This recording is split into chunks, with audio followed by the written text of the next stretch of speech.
Panginoon, sa gabi ito, nawa maging pagpapuri po sa iyo, Panginoon, at pagsamba sa gabi ito, Panginoon, pagpalain po makikinig ng iyong mga salita at yung ginagamit sa likuran ng pulpito. Po, Panginoon, gamitin niyo po sila upang sila ay makipagbahagi sa gawain ito, Panginoon. Sa ilang po namin tinataas sa iyong pangalan, takilang pangalan ng Apo Jesus. Amen. It's good to be back in the house of the Lord. It's been a while. Gusto ko lang pong bigyan ng kapuling awit ng Panginoon. And yeah, na-bless ako sa mga nakalaang preaching. It's true na sometimes we are being bound by circumstances, pero we know that God is in control, so we don't need to worry. And yun, let's just always ask for strength from the Lord. And hopefully, alam nila yung kanta.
Believing on Him who's been sent to me.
Gusto ko lang pasalamatan ng Panginoon sa iyong buhay. Pasensya na kayo, medyo matagal na tayo ng konti.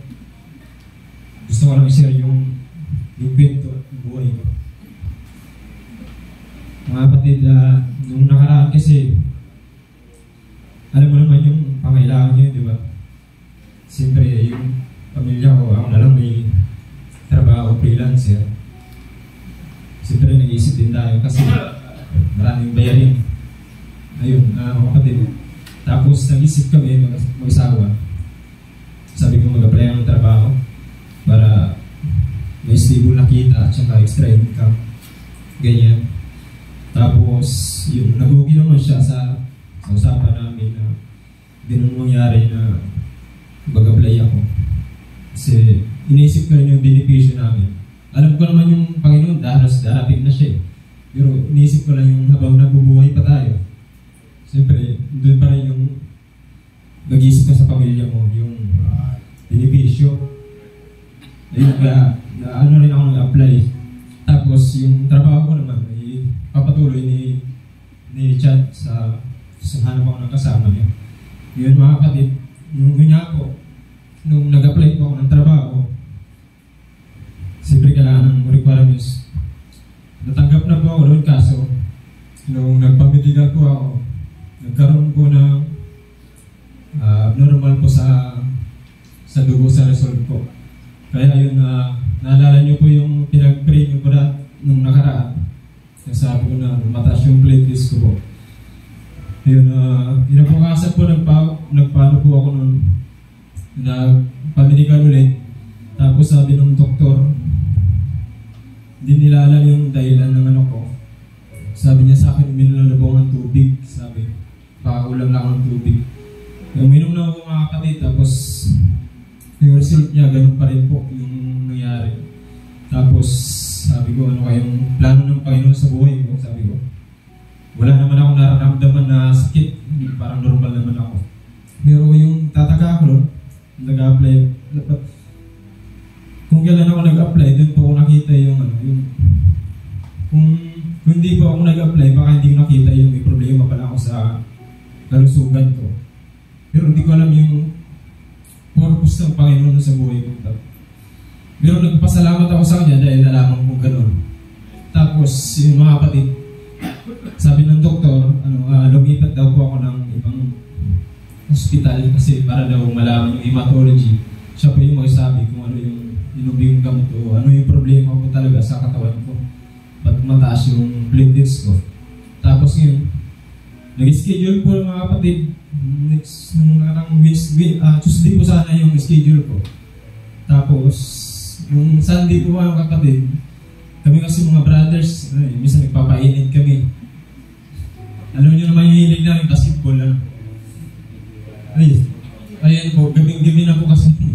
Tapos, maulan yun. Tapos, yun, patras na ako ng mga kapatid, di ko nakapansin na alam ko may kotse, pero di nakita yung motor. Di ko nakita yung motor kasi medyo madilim. Tapos ngayon, yung may tricycle na darating, pinagbigyan ko po siya. Di ko alam na sobrahan ko yung atras ko. May tinamaan ko lang ang motor. Tapos ngayon, yung motor tumama sa kotse. Yari. Ay mga kapatid, tapos nasa isip ko nun, madadali ako bukas nito labi. Sabi, kinausap ko yung mga kapatid na kayong gagawin natin. Sabi, hayaan nyo muna yung bro. Yun. Tapos kinabukasan niya po, yun, tumawag na sa akin si Brother Shun. Bro, meron ako yung na-disgrasya, yun. Alam ko na yun, sabi.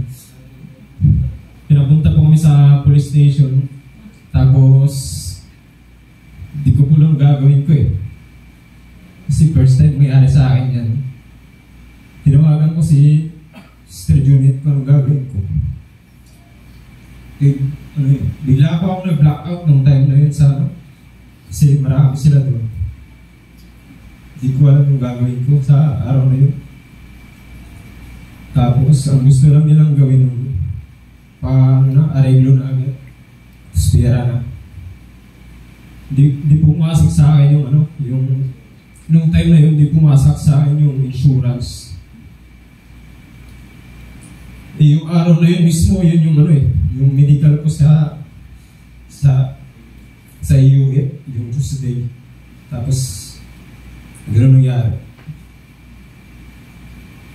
Hindi ko alam yung nangyari sa sitwasyon namin, pero lahat ng mga bagay na yun, may dahilan yung Panginoon.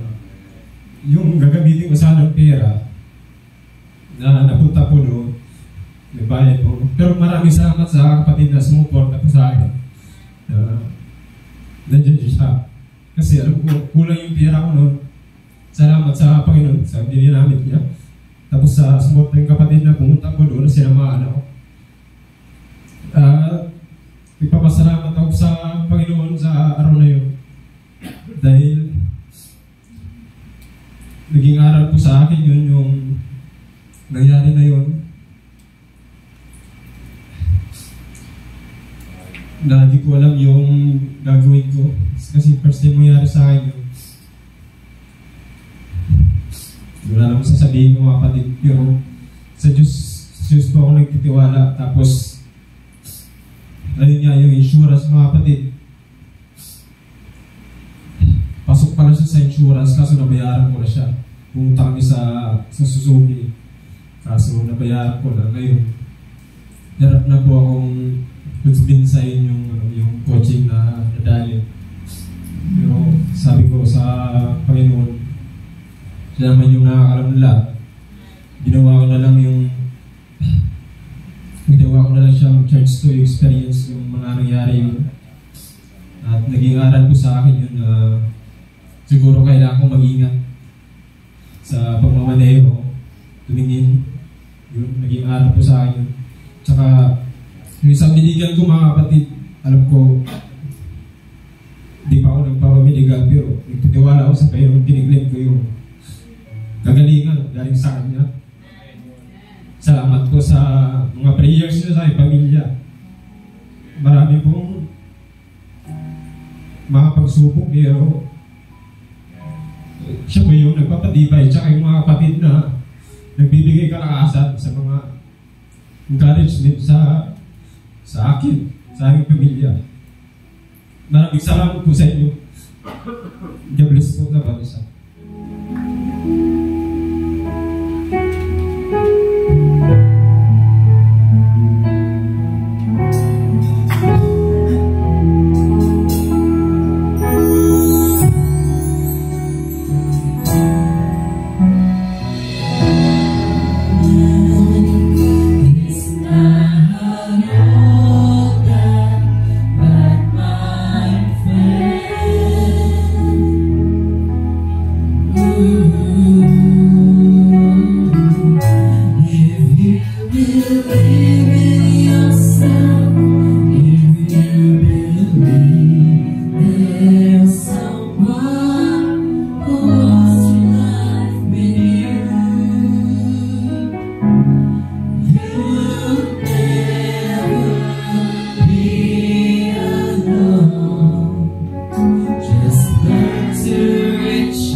O yes, Lord God, tuloy na kami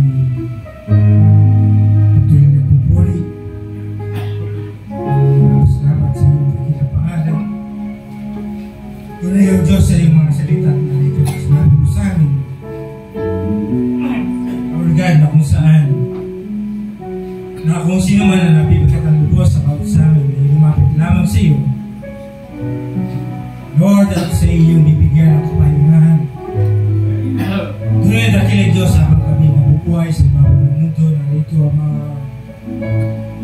kabigatang yan. Patuloy namin naranasan habang kami patuloy naghihintay, Panginoon, sa iyong muling pabalik. Ngunit kami lubos na namamangha dahil sa iyong mga pangako sa amin na sinabi mo na kailanman ay hindi mo kami iwanan kundi pagpus kami yung sasamahan. Kaya sa aming pamumuhay sa mga araw-araw, Panginoon, nariyan at patuloy namin itong naranasan dakilang Diyos ang iyong mga kamay sa pamagitan ng iyong kapangyarihan sa iyong mga salita. Kaya salamat po, O Diyos, dahil, Lord, kami yung pinakakuhan ng mga bagay ito at binigyan mo kami ng tunay na pananampalataya upang kami patuloy mga hawakan sa mga salitang ito na patuloy namin narinig mula sa iyo sa iyong mga fivefold ministry, Panginoon. Kaya salamat, O Diyos, maging sa gabi ito, tunay na bawat sa amin ay patid mo ang nilalaman ng aming mga puso. At patid mo, Panginoon, ang aming mga pangangailangan. At higit sa lahat, dakilang Diyos, tunay na pangangailangan ng aming kaluluwa. Alam namin, ikaw ang siya magpupunit ito, Panginoon. Pangalawa naman, Panginoon, sa mga material na bagay. Kaya narito, dakilang Diyos, ang bawat sa amin, anuman ang iyong asumpungan na hindi nagiging, Lord, mabuti sa iyong harapan, ay mangyari lamang, dakilang Diyos, ang patuloy mo patawarin ang bawat sa amin at patuloy na lukuban mo ang dugo upang sa tuwing ikaw ay titingin sa amin at makikita sa amin ang iyong dugo. Lord, narito ang iyong lingkod, dakilang Diyos, patuloy na maasa na ikaw ay sa kikilos sa gabi ito. Gamitin mo, Panginoon, ang bibig na ito na maging daluyan ng mga salitang pagpapala. Tunay, dakilang Diyos, ayaw ko rin magsalita na ayaw sa aking kaplungan o mga bagay na, Lord, sa ating mga sariling pananalita, kundi ang nais ko, Panginoon, ay ang sumunod sa iyong kalooban.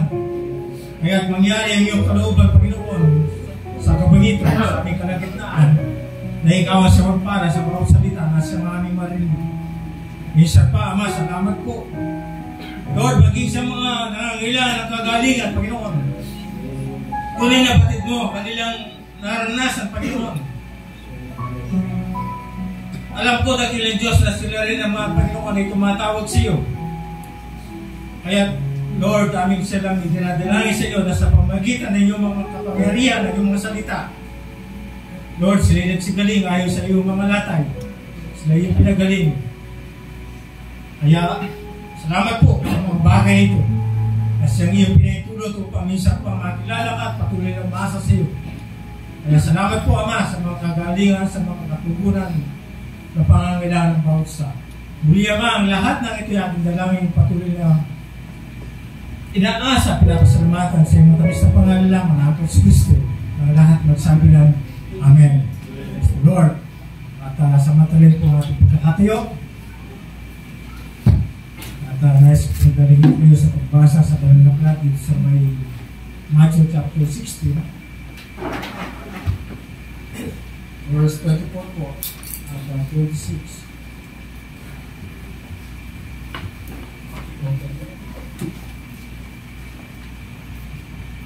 Praise the Lord. So, sabi po niya this Matthew chapter 16, praise the Lord, verse 3 to 4, that verses po, ay ganito ang sinasabi ng dakilang Diyos. Ang sabi niya, na magtagayo sinabi ni Jesus sa kanyang mga alagad, kung ang sino man tao ay ibig sumunod sa akin, ay tumanggi sa kanyang sarili at pasanin ang kanyang krus at sumunod sa akin. Sapagkat ang ang sinumang ibig ligtas ang kanyang buhay ay mawawalan nito. At ang sinumang mawalan ng kanyang buhay dahil sa akin ay makakasumpong niyaw. Sapagkat ano ang pakikinabangin ng tao kung makamtan niya ang buong sanlibutan at mawawalan siya ng kanyang buhay? O ang ibibigay ng tao na katumbas sa kanyang buhay? Amen. Diyos po sa magdagdag ng pagpala sa pagpapasakit ko sa kanyang salita. Marami po tayo makakupo. Lord, at tunay na napakabuti po ng Diyos sa ating pamuhay sa pangaraw-araw. Tunay na narinig ko yung pangangaral ng ating kapatid na si Brad Robert. Yung kanyang patutuo, mga testimony, mga karanasan sa ating pamumuhay. Tunay na napakabuti ng Diyos sa kabila ng mga struggle niya na ating naranasan. So, bakit nga ba tayo nag-struggle? Amen. Dahil tayo'y mga nabubuhay. Diba? At bakit tayo nabubuhay? Dahil tayo'y mamamatay. So, may kamatayan. So sa ating pamumuhay sa ibabaw ng lupang ito, nariyan yung ating struggle, yung ating pakikipagbaka. Kaya nga sa ating pamumuhay sa pang-araw-araw, lagi tayo nakikipagbaka. Hindi yan mawawala at habang ikay narito sa ibabaw ng lupa, ikaw ay patuloy magkikipagbaka para sa iyong ikabubuhay. Dahil ang tao minsan nang ibinigyan ng buhay ng Diyos, at pagkamatay niya, hindi naman ito yung tunay na buhay na ating kinabubuhayan sa lupang ito. Mayroon tayong buhay doon, yung tunay na buhay na hindi na tayo magkikipagbaka. Amen. Na hindi na tayo mamamatay. Kaya nga tayo nakikipagbaka, tayo gusto natin mabuhay, gusto natin kumain, gusto natin makamit yung ating mga pangangailangan. Diba? But then, pagkatapos doon, mamamatay na tayo. Kaya nga doon sa verse 26, ang sabi niya, sapagkat ano ang pakikinabangin ng tao kung makamtan niya ang buong sanlibutan at mawalan siya ng kanyang buhay? Lahat tayo ay may hangarin. Gusto natin umangat sa ating pamumuhay. Gusto natin magkaroon. Walang satisfaction yung tao. Diba? Ngunit sa kabilang banda, ipinakita sa atin ng ating Panginoon, ang sabi niya, ano tinibigay ng tao na katumbas sa kanyang buhay? Wala kang maibibigay na katumbas sa buhay na ibinigay sa rin Diyos sapagkat minsan lang niyang ibinigay doon sa Genesis 2:7. Nang binigyan niya ng hiningang tao at siya naging buhay ng isang kaluluwa.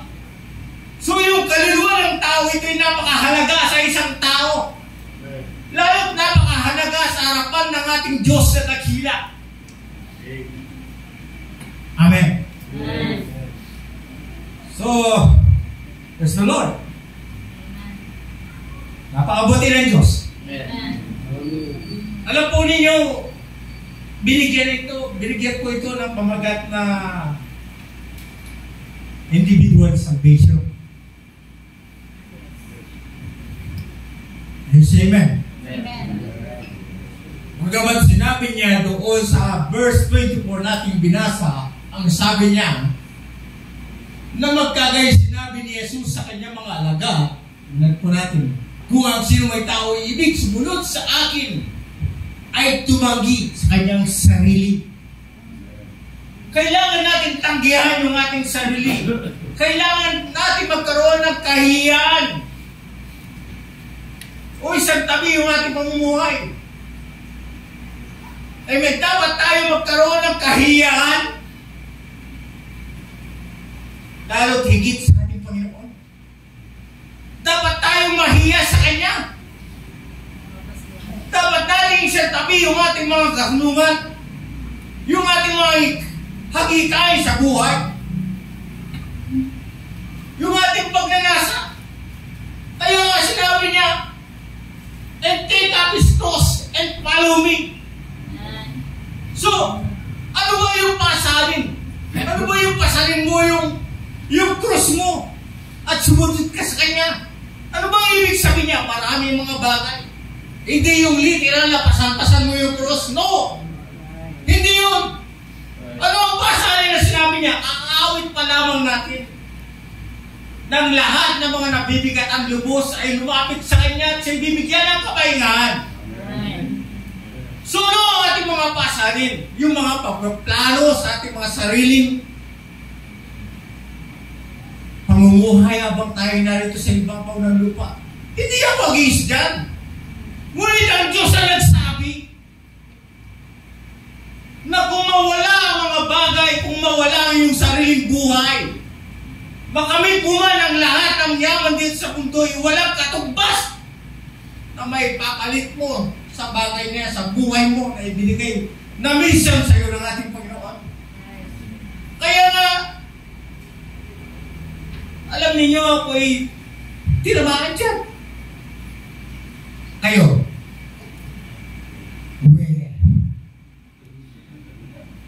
tinamaan din kayo. Ba't hindi kayo maamin? Amen! Praise the Lord! Ano ba yung sinasabi ko? Minsan sa ating mga trabaho, hindi natin yan pwede pakawalan. Totoo yan. Dahil tayo mga kasangkapan lamang dito sa ibabaw ng mundo, bawat company, bawat ginagawa ng tao, mayroong mga patakaran yan, may mga rules yan. So hindi ka pwede mag-escape dyan. Kailangan mong tapusin yung oras, kailangan present ka, araw-araw. Diba? So hindi mo yan, hindi ka pwede mag-skip. Hindi mo yan pwede papabayaan. May kwento dyan eh.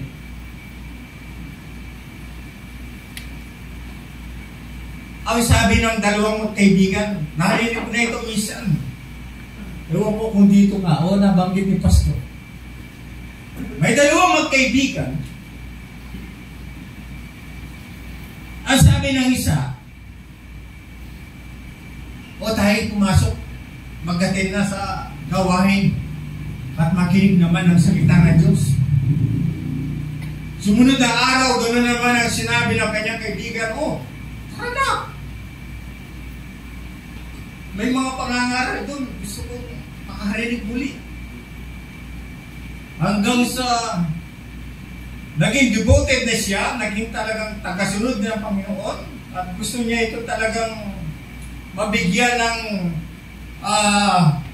hallelujah, ng kagalakan ang Panginoon sa kanyang puso. Gusto niya ngayon hati ito. Ngayon itong kaibigan niya, madalas siyang sabi niya, lagi niya sinasabi, walang magbabantay. Hindi niya pwedeng pabayaan yung kanyang mga manggagawa o yung kanyang business. Baka ito'y malugi, mapariwara. Dumating ang bagay, yung punto na paghukom.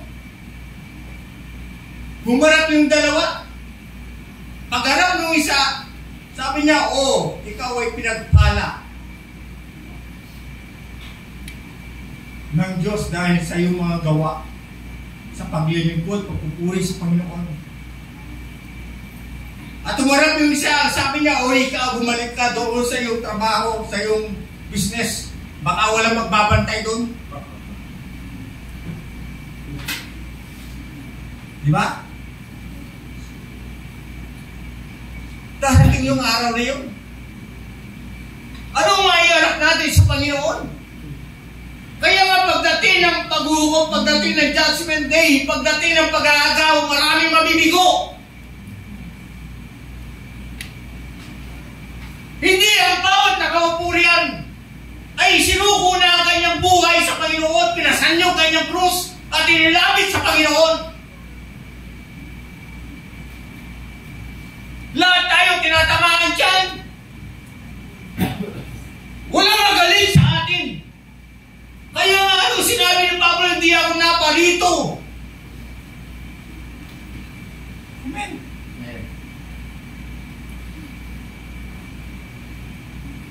Upang mangusap sa inyo ng mga karunungan ng tao. Diba? Amen. Palapahan natin, Panginoon. Hindi ko mabalik. Ang sabi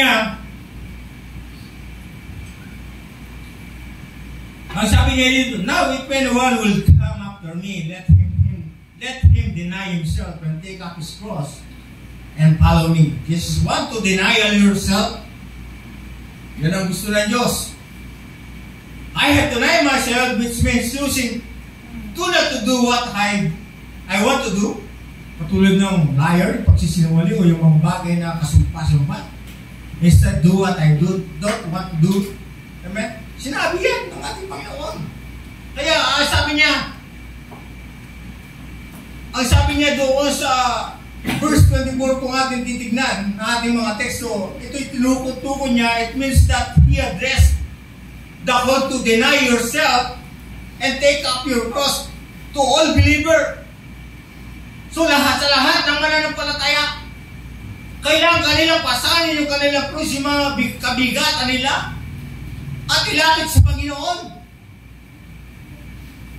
Then ang sabi niya, not just Christian leaders, hindi lamang sa mga Christian na tagapamuno, tagapangasiwa, kundi sinabi niya sa lahat. Walang exempted. Kaya sabi niya, some are called to sacrifice their lives for God's kingdom. So, dapat natin gawin yung sakripisyo natin para sa kaharian ng Diyos, para sa kapurihan ng Panginoon. Ibigay mo yung buhay mo. Sometimes nagagawa ko yan, lagi ako nag-i-skip. Totoo yan. Kaya nga madalas akong gustong tumakas sa ganitong katayuan, sa ganitong pagtayo. Akala niyo ba maganda yung tumatayo dito? Natanyag ka, kilala ka. Alam ba ninyo yung bagay niya, yung mga kaluluwa nyo, nakasalalay sa isang mga ngaral, na kung siya'y mga aral na taliwa sa salita ng Diyos.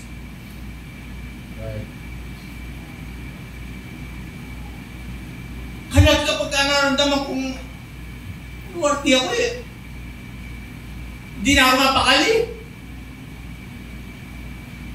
Ewan ko ba sa mga iba na kahit alam nilang amen, basak,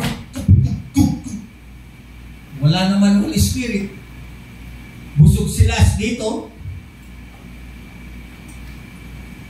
di ba?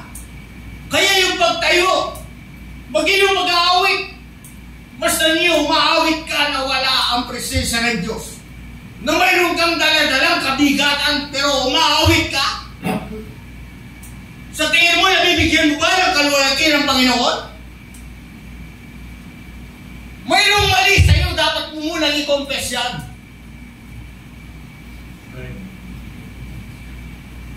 Lahat tinatamaan dyan.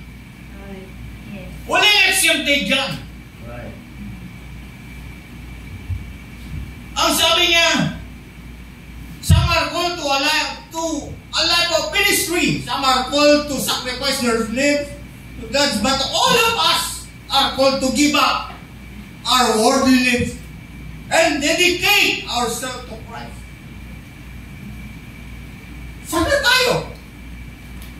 Malapit na yung pag-agaw. Malapit na yung pagdating ng Panginoon. Naibigay na ba natin ang lubusan ng ating kabigatan sa Kanya? Tayo nga ba ay tuluyan ang lubusan sumusunod sa Kanya? Choose this day whom you will serve. Sabi ng Joshua. So sa ating pamumuhay, kailangan piliin natin ang ating kung sino ang ating tunay na pinaglilingkuran. Hindi yung hallelujah, hindi yung gaya-gaya na lang tayo. Amen. Ang sabi niya, ano ang gusto niyang sabihin sa atin? Self-denial. Amen. Amen.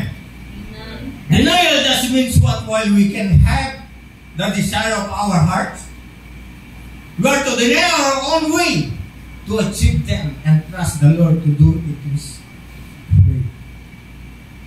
So kailangan natin isurrender ang lahat ng yan upang ang kalooban ng Diyos ay maganap sa ating buhay.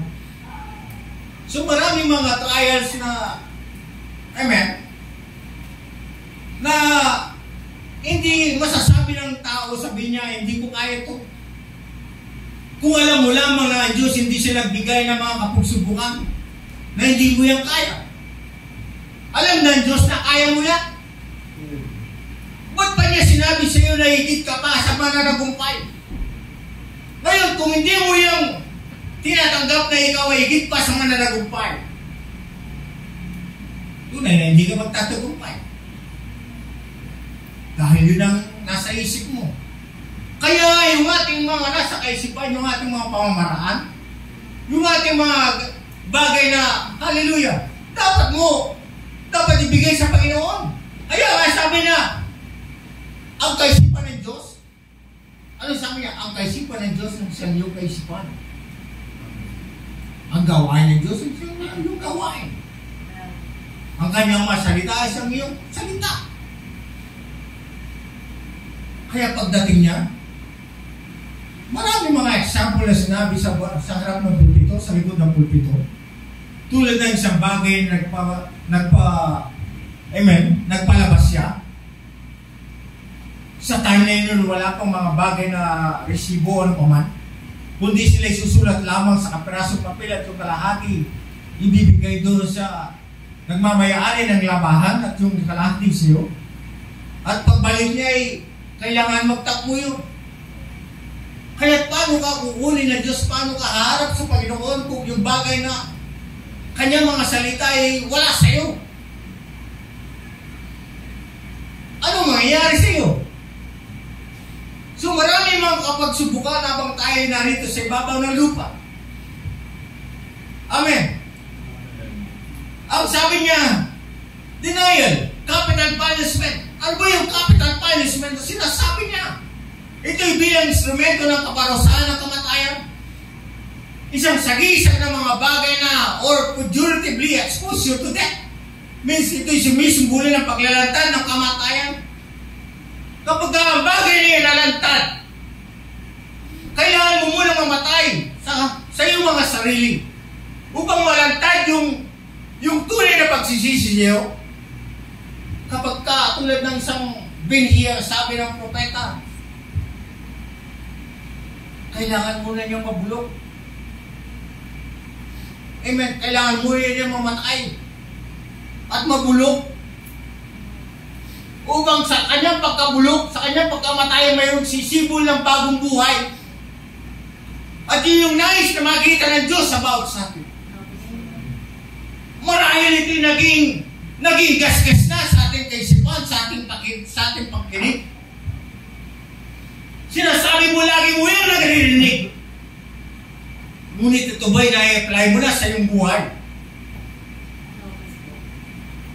Ito ba ay na-apply mo na sa iyong buhay? Marahil sawa ka na sa pakikinig sa salita ng Diyos. Marahil sawa ka na sa mga pangangaral ng mga pastor.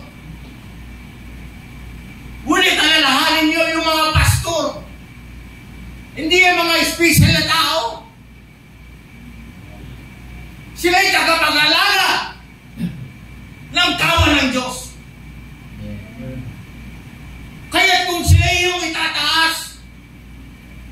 Mali kayo dyan. Dapat ang itaas nyo ay ang Panginoon. Sapagkat sila ay ginagamit lamang ng Diyos upang kayo bigyan ng kalakasan. Kaya walang pagalingan sa salita ng Diyos. Hindi na kailangan bigyan ng interpretasyon ng salita ng Diyos. Sapagkat yun ay kanyang sinalita. That's it.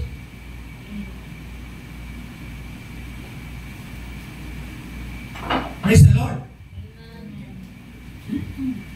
Hallelujah. Hallelujah. Alam po ninyo,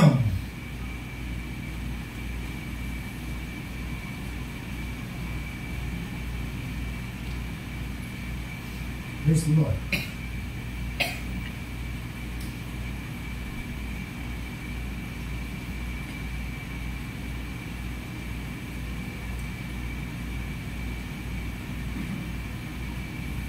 Now, ang sabi dito, doon sa Vision of Patmos, marahil ibasahin ko ito. At tingnan natin at pakinggan yung kanyang nais ipabatid sa bawat isa. Ang sabi niya doon sa Vision of Patmos, paragraph 61, ang sabi niya, "But do you know that is revealing the heart, secret of man and woman in this age in which we are living?" Amen. Who else could reveal the secret of the heart but the Word Himself? Amen. Ang sabi niya, alam mo ba na binubunyag niya ang mga lihim ng puso ng mga kalalakihan at kababaihan sa kapanahunang ito kung saan tayo nabubuhay? Sino pa ang maaaring magbunyag ng mga lihim ng puso kundi ang salita ng Diyos? Bakit niya? Paano niya ito binubunyag? Yung lihim na itinatago ng isang tao, ng isang kababaihan, ng mga kalalakihan, nabubunyag ito sa pamagitan ng pagkikinig ng salita ng Diyos. At napapatama sa iyo sa pamagitan ng kanyang salita ay tutuwid ka ng Panginoon. Hindi yung tinamaan ka, sabi mo, siguro nakita ako ng mga ngaral to. Siguro may nagsabi sa kanya na ganyan ang ginagawa ko. Pasalamat ka, tinuwid. Ba't kayo nga palakpakan ng Panginoon kapag kayo tinamaan? Dahil masakit. Ngunit dapat kang matuwad, pasalamatan ng Panginoon dahil tinutuwid ka sa iyong landas. Ang sabi niya, sapagkat ang salita ng Diyos ay buhay at mabisa at matalas kaysa alinmang taba na may dalawang talim mabaon hanggang sa pag-iwalay ng kaluluwa at espiritu na mga kasukasuan at ng utak at madaling kumilala ng mga pag-iisip at mga haka ng puso. Mayroon ka bang maitatago sa Panginoon? Wala tayong maitatago. Kaya kung ikaw ay maasa sa pag-agaw, dapat ngayon pa lamang ay sumunod ka na sa Panginoon at pasalin mo yung cross. Kung ikaw ay nag-aagad ng kayamanan sa babaw ng lupa, walang masama yan. Ngunit magmuhihigitan ang salita ng Diyos sa buhay. Yun ang tunay na kayamanan na sinasabi ng Diyos na dapat kayo magkiputo sa kalangitan dito sa lupa. Palakpakan mo ang Panginoon sa iyong buhay. Ang sabi niya, ito ang salita. Ito ay gumaganap kung saan ito pinadadala. Saan ito dinadala? Sa likod ng pulpito, sa mga mangangaral, sa mga propeta, upang dalhin sa iyo ang mensahe ng Diyos. Ang sabi niya, hallelujah, sapagkat ito ang salita ay puno ng kapangyarihan. Amen. Kung naniniwala ka ng salita ng Diyos ay punong-puno ng kapangyarihan,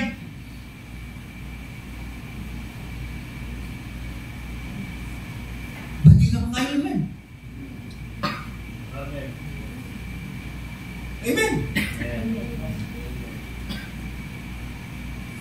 hindi mo pa nasubukan na magpalayas ng masamang espiritu sa iyong buhay.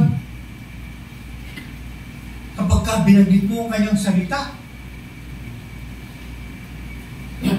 doon mo makikita yung kapangyarihan ng Diyos sa iyong buhay. Hindi yung kung sino pa man si Poncio Pilato kung kailangan mo. Dapat mo magkaroon ng experience, karanasan sa buong buhay sa kapangyarihan ng salita ng Diyos. Ang sabi niya ay puno ng kapangyarihan ang parehong espiritu na nasa kay Jesus na narawang muli sa iglesia sa huling kapanahunan ito bilang sa huling tanda na nagsisikap na ilayo ang mga tao mula sa paghatol sapagkat sila na tumatanggi sa Kanya ay dumating na ngayon sa paghukom pinakapos sa muli sa krus.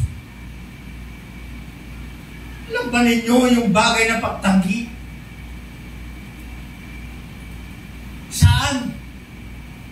Ang isang tinutukoy niya yung pagtanggi mo sa salita ng Diyos. Yung bagay na pagtanggi, yung bagay na hindi mo paniniwala. Yun ang sinasabi na, sins is unbelief. So yung mga bagay niyan ay mga, hallelujah, attribute na lamang. Amen.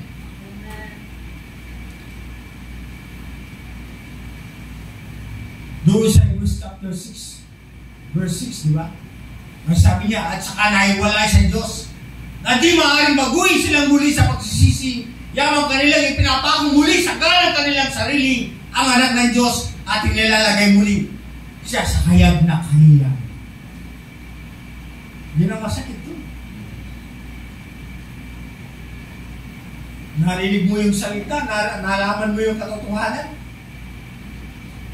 then mag-backslide ka, then nagpatuloy ka, binahon mo na.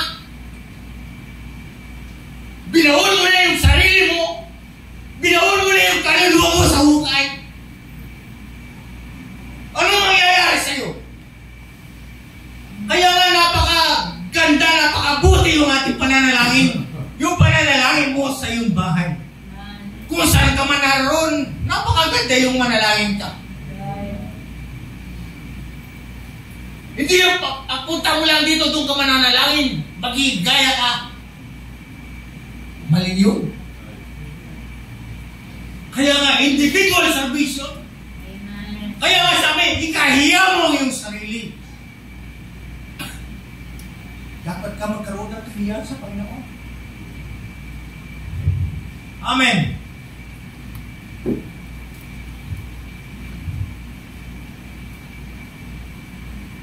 Ang sabi ni Pablo na ang salita ay dumating sa pangyarihan pati na rin bilang tinig. Ang salita na ipinapangaral ay talagang nagpakita mismo ng kanyang sarili tulad ng isang nagliligas, pinuputol ng tabak. Amen. Ito ay pinupunta sa buti ng mga tao tulad ng kutsilyong surgeon's knife. Amen. Ay pinuputol ito ang mga sakit at pinalaya ang mga bihag sa lahat ng dakot na punta ng mga unang mananampalataya. Nagpunta sila sa pangangaral ng Banhilyo. Amen. Di ba, kapag ka ang salita ng Diyos, lagi mo yung pinagbubulahan. Ano bang yung ating mga daladala, yung mga ating mga pasaling, problema sa buhay, bayaran sa mga bills? Amen? Anong sabi niya? Ang salita na yung mayroong 2 talim. So yung mga bagay niyan, tumatagos sa yung kaso-kasuan, ibig sabihin mag-isa, labanan yung utak kapag yung salita ng Diyos, tatagpasin yan. Puputulin yan, mawawala yan, maiwala yan. Ang matitira yung salita ng Diyos.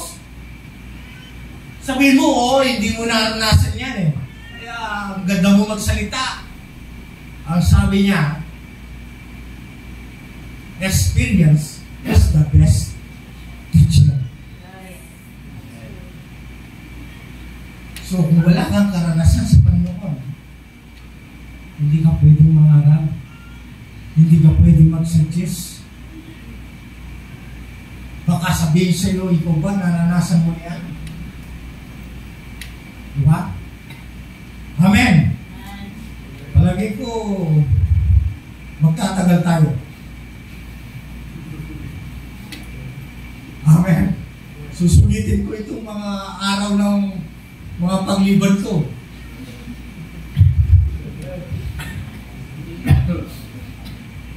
Amen. Praise the Lord. Ito'y koreksyon sa bawat isa. Hindi tayo naparito upang chismisan. Diba? Hallelujah. Praise the Lord. Hallelujah. Ang sabi niya, once the soul is lost, it cannot be redeemed by any human means. Tingnan ninyo. Ang sabi niya doon sa Psalms 49 verse 7 to 8, klase mo. Sa Tagalog. Hindi tayo marunong. Amen. Anong mitindi ng English? Ang sabi niya, once the soul is lost, it cannot be redeemed by any human means. Amen. No one can redeem another life or give to God a ransom for them. That point to the necessity of Christ's sacrifice as the only means of redemption. So, ang sabi niya, Amen, Psalms 49, wala sa kanyang Lord.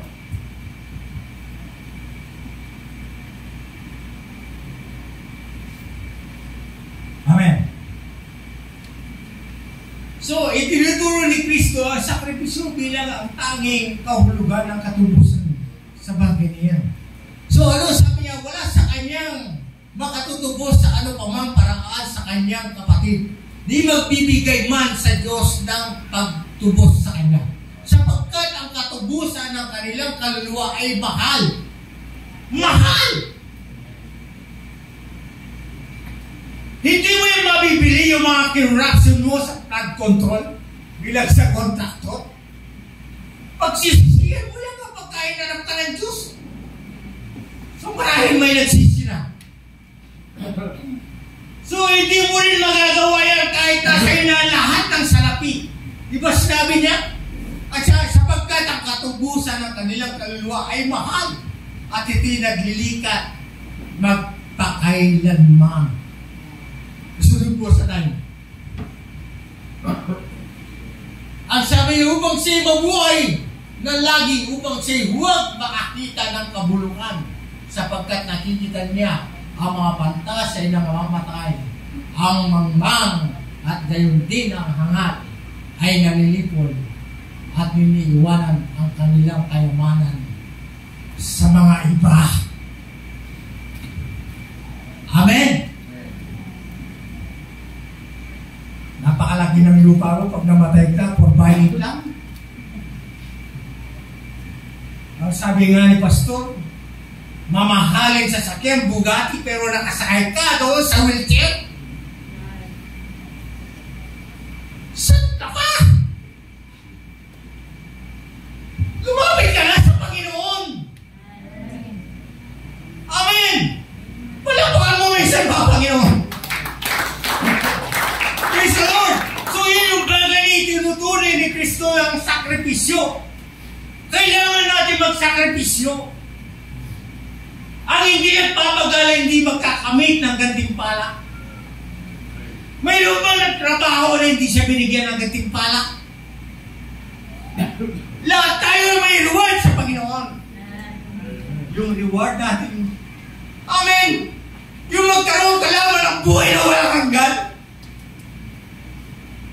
Kahit na wala ka ng katungkulan, hindi ka masaya. Napakabuti ng Panginoon.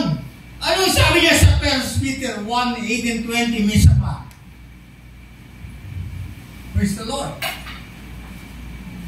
Magtatagal ka tayo. Palakpan natin, Panginoon. Sinusulit lang natin yung kakulangan natin sa Panginoon.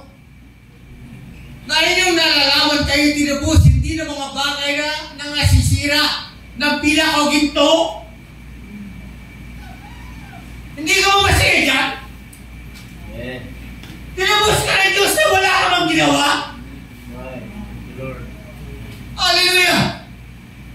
Bumili ako dito mula sa inyong walang kabuluhang paraan ng pamumuhay na pinamana sa inyo ng inyong mga magulang.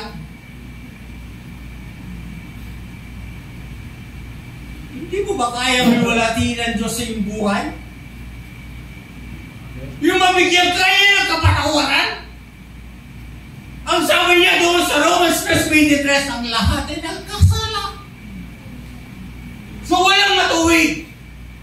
Walang nakaabot. Darating yung panahon. Ito lagi ko sinasabi ito eh. Sa aking kaisipan, sabi ko yung perang yan, hindi ko alam paano kong gastusin. Sinasabi ko yan sa akin, may bahay. Sabi niya, ito sa'yo. Sabi ko, hindi ko man alam kung paano gastusin yan.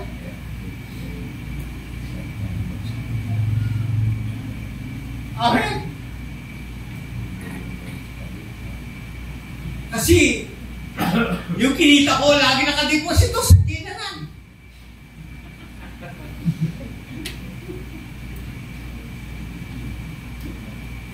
Hindi tinatabi ko yung pansarili ko. Hindi ko ginagawa yun. O baka kayo baka kayo namumupit kayo, masama yan. Humingi na lang kayo. At nang malaman nyo na hindi rin nyo alam kung paano hindi nyo alam paano gastusin. Sabihin nyo, mapunta kayo sa NSM, paano gastusin mo? Magaling ka. Baka iba na yung maalim mo. Diba napakabuti ng Panginoon sa buhay natin? Yung isang bagay yun, isang tanda na hindi ka nakahangad ng anuman. Kundi ang hinahangad mo yung kaligtasan ng iyong kaluluwa. Di ba napakabuti nun? Sana tayo! Yung problema ni Brother Robert, Brad, sinong nagbibigay sa iyo?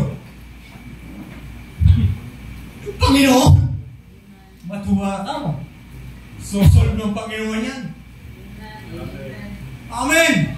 Pag wala kang bayarin sa hospital, sinong nagbibigay? Panginoon. May karamdaman ka, tapos dinalangin ng mga kapatid, ng mga banal. Lalabas ka na, saan nagpunta yung sakit nito? Diba? Tulad sa ating kapatid, yung kanyang buto, isinuli. 2 doktor pa. Nagtaka sila. Ba't sila magtataka? Paano wala silang tiwala sa Diyos? Yung kanilang pananampalataya, ganyan lang. Papundat-pundat pa. Darating yung Pasko, yung twinkle. Diba? Hinahangaan ng mga tao. Ngunit kung ikaw ay mananampalataya, huwag mong hangain yun. Kailangan nyo ganyan, steady. Maliwanag sa presensya ng Diyos. Praise the Lord.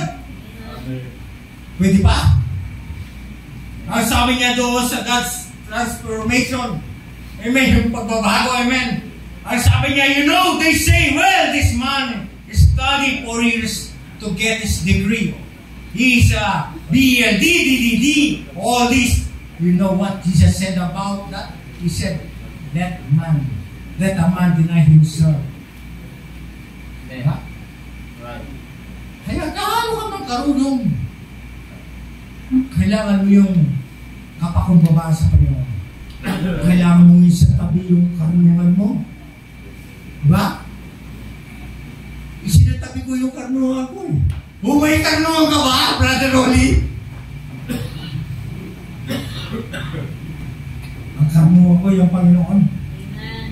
Hindi lang sa libutan ito. Praise the Lord. Amen. Amen. Ganun ang ginawa ni Pablo. Sabi niya, hindi ako napaririyan sa inyo na may mga mapang-aagit na pananalita ng karunungan ng tao sapagkat doon ay inyong sasalig ang inyong pag-asa. Ngunit paririyan ako sa inyo sa kapangyarihan at pagpapahayag ng Espiritu Santo upang ang inyong pananampalataya ay masalig sa salita ng Diyos. Hindi masalig sa salita ng karunungan ng nangangaral. Hindi sa salita ng Diyos. Wala kayong mapupulot sa tao. Anong hinahangaan mo dyan? Mamatay din yan eh. Di ba? Dapat kang mahanga, ma-amaze sa Panginoon. Sapagkat binigyan ka ng pangako na hindi ka nang mamamatay. Amen! Amen! Now, sabi niya, sa pamagitan ng kanilang mga bunga ay makikilala mo sila. Tingnan mo, maraming bunga. Kaya nagbigay ng halimbawa ang ating propeta doon sa isang puno ng sitrus o yung kahel na kanyang sinasabi, maraming mga sanga na inugpong doon sa tunay na puno. Nagkaroon sila ng buhay, na magsipagbunga. Ngunit saan ang gagana yung kanilang kinabubuhayan? Ang kanilang kalakasan. At nagbunga sila ng suha yung nakaupong doon. Magbubunga siya ng suha. Pero yung tunay na puno ng kahel, magbubugay yan ng tunay. Ngunit yung mga suha na nakaupong doon, yung mga duwat o ano paman, dahil yun ay sustansya. Itong mga pinagkukulan ng mga denominasyon, ang salita ng Diyos sa kanilang ipinapangaral. Ngunit saan nagmumula? Sa kanilang karunungan. Sa kanilang mga ideya. Ngunit ikaw na tunay na nasa puno. Ang iyong tunay na ilalabas ay kung ano ang puno ay siyang bunga. Kaya dapat lalo makita sa atin yung bunga ng Espiritu Santo ng Diyos. Hindi ng Espiritu ng kadiliman ng sanglibutan. Amen! Ginagabi na tayo. Amen! Praise the Lord! Hallelujah! Ano sabi niya doon sa why na message? Bakit ang sabi niya? The new birth brings a mess, but it brings new life with it. Amen. That's right. A planting as it has to bring the life out of it. A sinner has to die and run to his own idea, his own life as well. That a new life can grow out of it. It's a mess, but it's a glorious mess. It brings new life. Amen. Ano sabi niya? Ang bagong kapanganak ay nagdudulot ng karumihan. May question, di ba? Yung bagong kapanganak ay nagdudulot ng karumihan. Paano? Pakinggan mo. Ngunit ito ay nagdadala ng bagong buhay kasama nito. Tama, yan. Ang isang alaman, ano man, ang isang binhi ay kailangan mabulok upang may labas ang bagong buhay. Yun ang kanyang sinabi niya, dudulot ito ng karumihan. Ngunit ano ang pinakahuli? Nais ko putuloy dito, mahaba pa eh. Pero, alam nyo, oras na, sabi ng sa akin. Diba? May trabaho pa ako. Tulad ng sinabi ko, hindi tayo exempted sa bagay niya. Kaya nga sinabi ng Bible, pasap kayo sa mga namumuno sa inyo. So, minsan, yung bagay niya, may question mark. Nariyan ang Panginoon upang idalangin mo yan at upang ikay magkaroon ng accepted. Dahil pati nila at alam nila kapag tayo ay Kristiyano at sa ganitong gawain, bibigyan kanya ng tamang oras. Marami ako narinig sa ating mga kapatid na kanilang dinadalangin ang bagay niyan upang mabigyan lamang ng kaluwalhatian ng ating Panginoon. Kaya natin simpasibol sa Panginoon sa mga ng Panginoon. Nice kung magtapos muna rito. Amen. Tunay na mahaba ito eh. Ang sabi nga niya, ang sabi niya, war face challenge the value of worldly success of material things. Tayo na ay nahanap sa mga hamon at halaga na makamundong tagumpay. Paano yung mga bagay na nais natin marating? Ngunit po at ititignan ang sabi niya dito, sa biblical way, ang sabi niya, the word often represent temporal and fleeting pleasure. So yung mga bagay na ating ginagampanan, mga bagay na ating kain sa ating hinahanap sa buhay, ito yung mga pasamantala lamang at mabilis na nagbibigay ito ng kasiyahan at madali rin naman ito mawala. Subalit ang ating tunay na kaligayahan na bibigay, nagpapagaan sa ating Panginoon, ay ang salita ng ating Diyos. Sa pagpasan sa ating krus, nating patuloy na ilalapit sa Panginoon. Kaya't sinabi niya, makamtan mo naman natin ang lahat ng mga kayamanan dito sa lupa kung mawawala naman ang ating buhay, ang kaligtasan ng ating kaluluwa, ay walang halaga ang lahat ng yan. Ano't ang ating may papalit sa bagay niya? Wala tayong may papalit, kundi ang patuloy na yumuko at sumunod sa ating Panginoon, upang ang Panginoon ay siyang